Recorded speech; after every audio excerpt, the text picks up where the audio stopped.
Assalamu alaikum wa rahmatullahi wa barakatuh. Je vais parler aujourd'hui sur le modèle ISLM. Le modèle ISLM qui néglige les échanges avec le reste du monde. Donc ISLM, c'est un modèle sans échange avec le reste du monde. Et il n'y a ni exportation ni importation. Deuxième des choses, modèle ISLM, c'est un modèle qui est présenté la première fois en 1937. Donc la première présentation a été faite par Higgs. Par la suite, Hansen a perfectionné et popularisé le modèle. C'est pour ça on appelle souvent aussi le modèle ISLM, on l'appelle aussi Higgs-Hansen. Comment nous pouvons déterminer la relation ou l'équation IS? Donc l'équation IS est déterminée à partir de l'équilibre sur le marché des biens et services. Déjà, on voit qu'il y a deux parties, donc la partie IS et la partie LM. La partie IS qui signifie l'équilibre sur le marché des biens et services, l'équilibre bien sûr entre l'offre globale des biens et services et la demande globale des biens et services. Donc l'équation IS est déterminée à partir de l'équilibre offre globale des biens et services est égal à la demande globale des biens et services. Donc nous avons dit que dans le modèle ISLM, il n'y a ni exportation ni importation. Donc l'équilibre est exprimé par Y est égal à C plus I plus J. Très bien. Deuxième des choses, dans le modèle ISLM, nous avons les investissements liés avec le taux d'intérêt. Donc nous avons une partie des investissements liés au taux d'intérêt. Très bien, donc nous avons une liaison inverse. Plus que le taux d'intérêt augmente, les investissements diminuent. Donc à partir de la relation d'équilibre entre l'offre globale et la demande globale, on remplace la fonction de la consommation keynésienne, on remplace I par la formule. Donc nous avons une partie fixe et une partie liée au taux d'intérêt et on remplace les dépenses publiques. Et on cherche toujours Y à quoi est égal.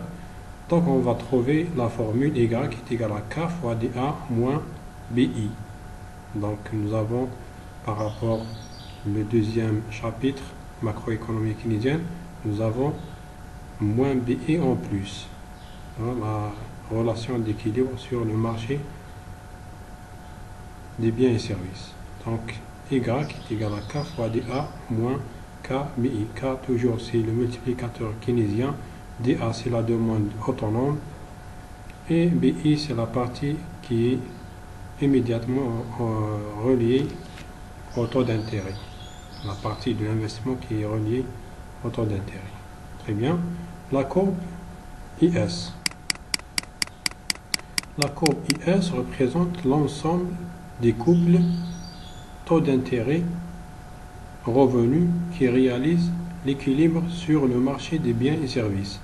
Nous avons Y qui est égal à K fois DA moins KBI. Donc à chaque fois qu'on donne une valeur au taux d'intérêt, on trouve une valeur pour Y, pour le revenu global ou pour la production. Bien sûr, en termes monétaires, c'est le revenu global. Donc ça, c'est l'équation IS. Et on remarque très bien qu'il y a une relation inverse entre le taux d'intérêt, entre le revenu et le taux d'intérêt dans la courbe IS. Très bien. Deuxième partie du modèle ISLM, c'est LM représente l'équilibre sur le marché monétaire. LIM. L'équilibre sur le marché monétaire est réalisé lorsque l'offre de monnaie est égale à la demande de monnaie. L'offre de monnaie, c'est quoi? L'offre de monnaie, c'est la masse monétaire utilisée dans l'économie. Donc, elle est appelée M supply, MS, ou M0, ou M bar, vous pouvez l'appeler comme vous voulez. Donc c'est une variable exogène, c'est une constante. Deuxième partie, la demande de monnaie. Selon Keyes, nous avons 3 motifs pour demander la monnaie. Le premier motif, c'est le motif transaction. Deuxième motif, motif précaution. Les deux premiers motifs sont liés au revenu Y. Donc M, la demande, la première partie de la demande pour les deux premiers motifs, transaction et précaution, sont liés au revenu, est égal à TY. T, c'est quoi?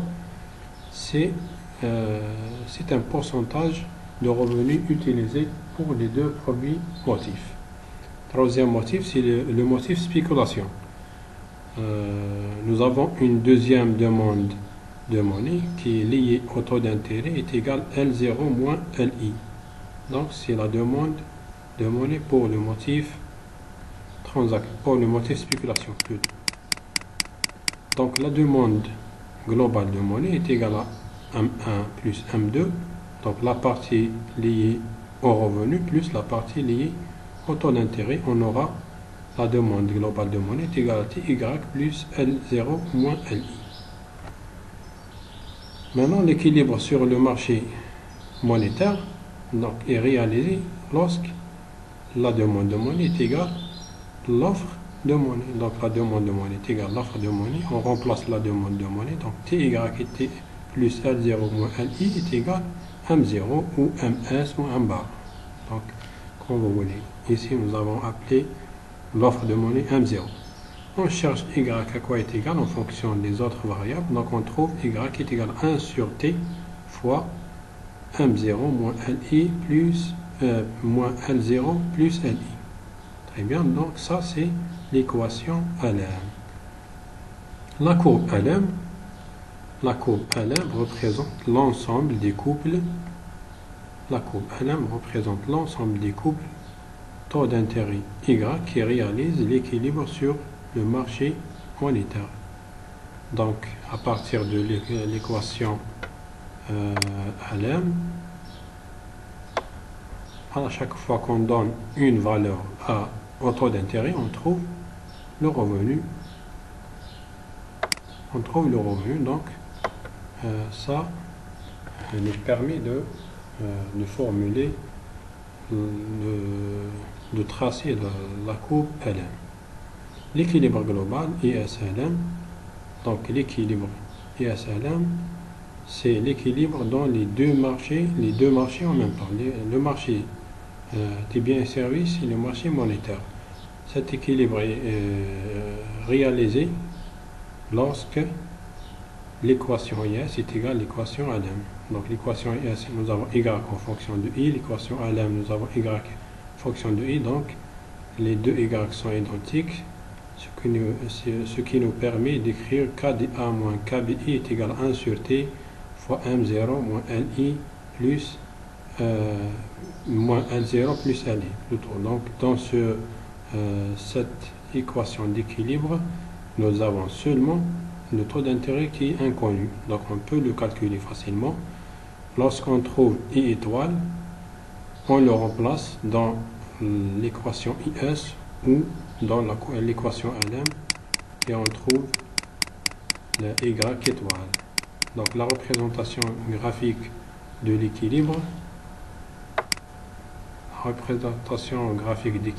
donc on fait le superposé des deux graphes précédents, on trouve IS, LM, la courbe IS, LM. Donc le point d'intersection, c'est le point qui réalise, c'est le seul point qui réalise l'équilibre dans les deux marchés en même temps. Donc nous avons une seule combinaison YI qui peut réaliser l'équilibre dans les deux marchés en même temps. Très bien. Donc on va voir l'exercice 3 de la série 3 comme exemple. Très bien, donc l'exercice 3, l'énoncé de l'exercice. Nous avons une économie fermée constituée de 3 agents. Donc économie fermée, toujours dans le modèle ISLM, toujours nous avons une économie fermée. nous avons les données G et T exogènes, nous avons l'offre de monnaie, la fonction de consommation keynésienne, l'investissement qui est en partie lié avec le taux d'intérêt et la demande, la fonction de demande de monnaie. La première question, dans la fonction d'investissement, interprétez économiquement le coefficient B est égal à 1000. Qu'est-ce que ça veut dire? B ici est égal à 1000. B est égal à 1000 signifie que l'augmentation de taux d'intérêt I de 0,01%, de 0,01 ou de 1%, donc c'est la même chose, génère une diminution de l'investissement de 10 unités monétaires.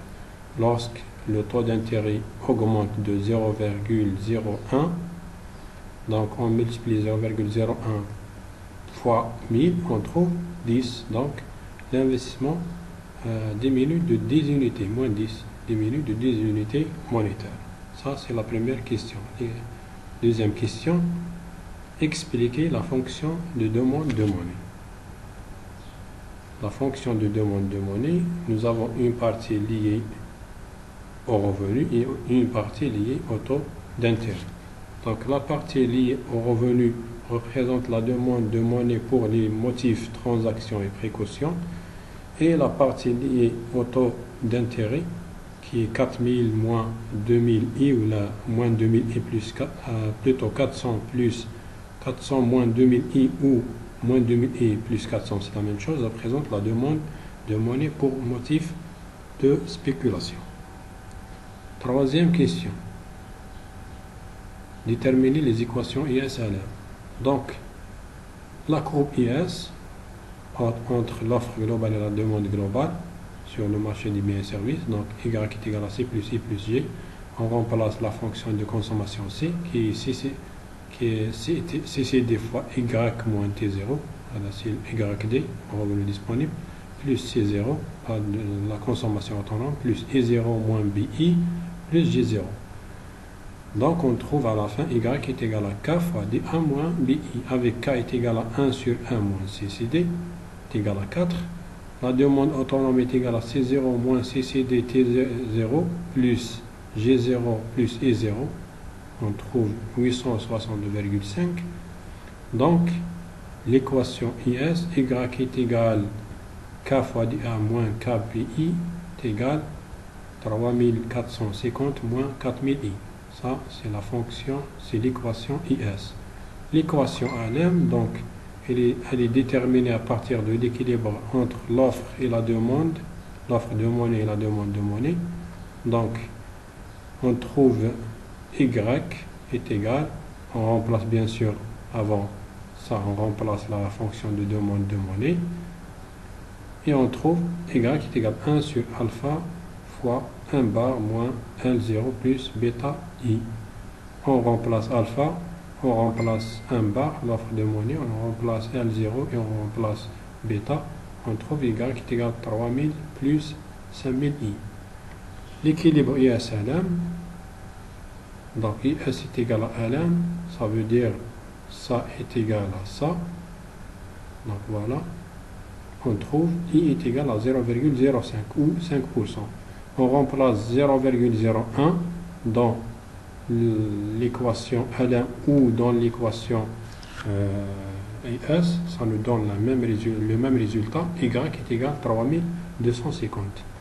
Le graphe, bien sûr, on donne des valeurs pour I et on trouve Y, ce qui nous permet de tracer la courbe IS, et on donne ici des valeurs pour I et on trouve Y pour tracer la courbe LM, et l'intersection c'est le point qui réalise l'équilibre dans les deux marchés en même temps, le marché IS et le marché LM, marché des biens et services et marché monétaire. Donc ce point d'équilibre sont E, c'est I est égal à 0,05 et Y est égal à 3250. Merci pour votre attention. بارك فيكم. نتمنى يكون هذه الفيديو كانت مفيدة لكم إن شاء الله.